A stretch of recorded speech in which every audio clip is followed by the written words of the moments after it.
Carvajal, estudiante de Psicología de la Corporación Universitaria Minuto de Dios. El día de hoy vamos a hablar sobre la entrevista directiva y no directiva. Bueno, la entrevista directiva es una entrevista en la que quien lo desarrolla toma el rol de dirigente. Este tipo de entrevista es usada en el ámbito de selección de personal y en el diagnóstico psicopatológico, siendo esto una entrevista estructurada y debe ser muy objetiva. La realización de esta entrevista directiva se hace por medio de preguntas muy concisas y esperando que el entrevistado la responda, sin que se tome la libertad de ser el quien haga las demasiadas preguntas. Esas preguntas suelen estar hechas de forma muy estructurada, con un guión previo, admite poca flexibilidad. Las preguntas son muy cerradas, evitando que el paciente o el solicitante del empleo hable demasiado y sobre cosas que no son importantes para el transcurso de la entrevista. Además de ofrecer mucha información relevante en cuestión de muy poco tiempo. Importante tener un guión muy bien elaborado sobre lo que se va a preguntar. Se podría decir que tener un guión muy bien elaborado sobre lo que se va a preguntar.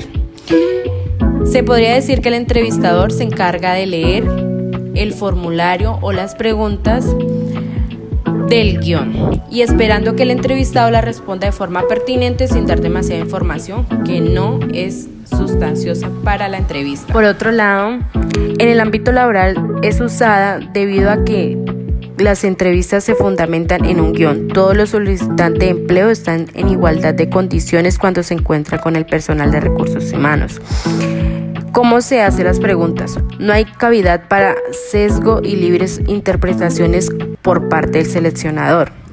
Ya en el ámbito de la psicología clínica existe la entrevista directiva y es demasiado estructurada, que permite obtener la primera idea del posible diagnóstico del paciente.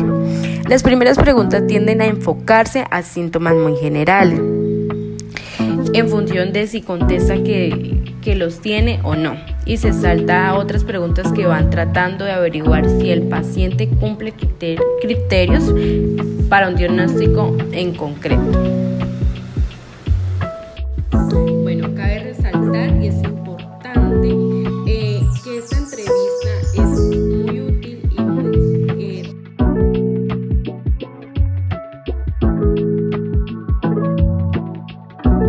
Y continuamos con las técnicas no directivas. Este tipo de técnicas se encuentra dentro de los más frecuentes: la clarificación, el paráfrasis, el resumen, la autorrevelación, la inmediatez. Todas estas hacen parte y definen la situación terapéutica en términos de responsabilidad como del paciente para poder dirigir la entrevista, ¿sí? Entonces aquí nos enfocamos más como en el paciente para poder tomar las decisiones. A veces contar los propios problemas nos ayuda a ver claridad, ver un poco más de claridad dentro de este problema.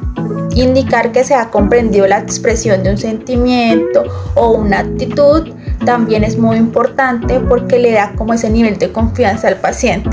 También manifestando en la verbalización del cliente, por ejemplo, usted se siente muy afectado, cómo le ha afectado a nivel familiar, emocional. También interpretar o responder a aquellos sentimientos o actitudes del paciente que hayan sido expresados de manera implícita o muy sutil.